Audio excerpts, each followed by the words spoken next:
Jordan standoff over, Canadian Linda Vatcher among 10 killed by gunmen. The gunmen were killed after an hours-long standoff with police. Linda Vatcher, a retired teacher from Newfoundland, was killed as gunmen struck in multiple locations in Karak, Jordan on Sunday. Vatcher was visiting her son Chris Vatcher, who works in the Middle East. They were among a group of people caught as gunmen opened fire near the Crusader Castle, a tourist location. Chris Vatcher was shot and injured in the attack. 7 police and 2 local civilians were also killed, officials said.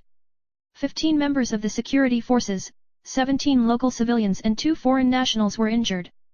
Linda Vatcher, 62, hailed from Baguio, NL, but spent decades living and working in Corner Brook, NL. Barb Rhymes, her cousin, said Vatcher was a widow and was a mother of 2 adult sons. She was very friendly, outgoing. She was nice to everyone. A friend to all, Rhymes said from Baguio.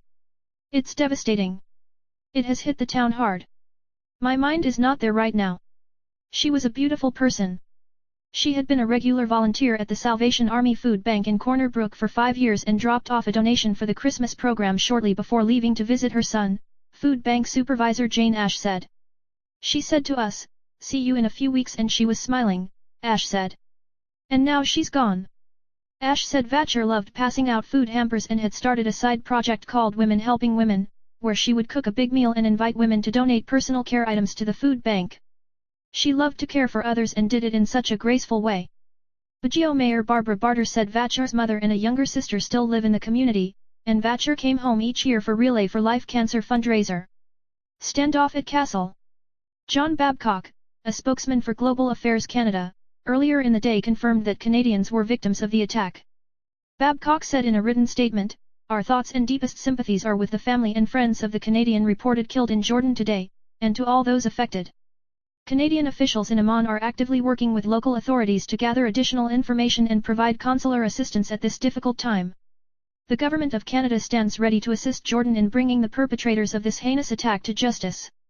A witness said attackers immediately targeted tourists when they reached the castle. 4 gunmen got out of their car at the castle, said Washfi Al-Habashna, a local resident. They opened fire at the Canadian tourists. The woman was killed, the other Canadian tourist escaped and hid behind a car, and one of the children was injured.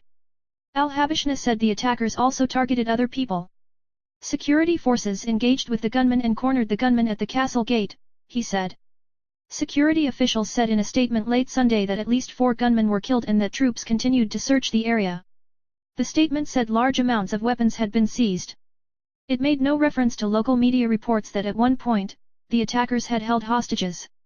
The shootings were the latest in a series of attacks that have challenged the pro-Western kingdom's claim to be an oasis of calm in a region threatened by Islamic extremists. The killing of a Canadian tourist could further hurt Jordan's embattled tourism sector, which has declined sharply since Islamic State in Iraq and Syria, ISIS, seized large parts of neighboring Syria and Iraq 2 years ago. Canada's Minister of Foreign Affairs Stéphane Dion expressed on Twitter his condolences for the Canadian victim as well as for all those affected by the heinous attack. Dion also said Canada is currently in contact with local authorities. There was no immediate claim of responsibility for the attacks in and near the central town of Karak, about 140 kilometers south of the capital, Amman. Incident at house started chain of violence. The chain of events began when a police patrol received reports of a house fire in the town of Katrina in the Karak district, said a statement by Jordan's Public Security Directorate. The officers responding to the call came under fire from inside the house, the statement said. 2 policemen were wounded and the assailants fled in a car, it said. The chain of events began when a police patrol received reports of a house fire in the town of Katrina in the Karak district, said a statement by Jordan's Public Security Directorate. The officers responding to the call came under fire from inside the house, the statement said. 2 policemen were wounded and the assailants fled in a car, it said. In another attack, gunmen fired on a security patrol in Karak, causing no injuries, the statement said. Armed men also opened fire on a police station in Karak Castle, a crusader fort, wounding members of the security forces. Jordan faces homegrown extremism, with hundreds of Jordanians fighting alongside other ISIS militants in Iraq and Syria and several thousand more supporting the extremist group in the kingdom. Jordan is a key U.S. ally, and a member of AU.S-led military coalition fighting ISIS. Over the past year, gunmen have carried out several attacks on members of the Jordanian security forces and foreign trainers. Earlier this year, Jordanian security forces engaged in a deadly shootout with suspected ISIS sympathizers in a northern Jordanian town. In the most recent incident, 3 U.S. military members were killed in a shooting outside an air base in southern Jordan in November. The 3 were in Jordan on a training mission, and came under fire while driving into the base. Fear and panic as these people run from a gun battle at one of Jordan's best-known tourist sites, the Karak Crusader Castle. The gunmen had shot their way in, killing 3 civilians, one of them a Canadian tourist. More Jordanian forces descended on the scene, and a standoff began. As night fell, it emerged that the castle may not have been the target at all. The gunmen had taken refuge here, the result of what appears to be a botched bomb plot. Security forces say explosives had detonated accidentally at a nearby safe house. When emergency crews arrived, their plan was foiled and they escaped in a car, ending up in the standoff in Karak. The wounded were taken to a nearby hospital. Reports that some civilians were taken hostage proved unfounded. It turned out they were trapped in a different part of the castle to the gunmen.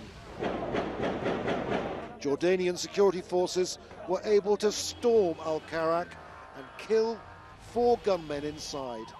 It's still unknown what their intended target was. The security forces are talking about terrorists, and it's clear that ISIL is the main suspect in what happened here. Jordan is the main Arab ally in the US-led war against ISIL in Syria. But fears are getting much closer to home than that, because more and more people are joining ISIL in Jordan. The state of alert here is very high indeed. Andrew Simmons, Al Jazeera, Karak, Jordan.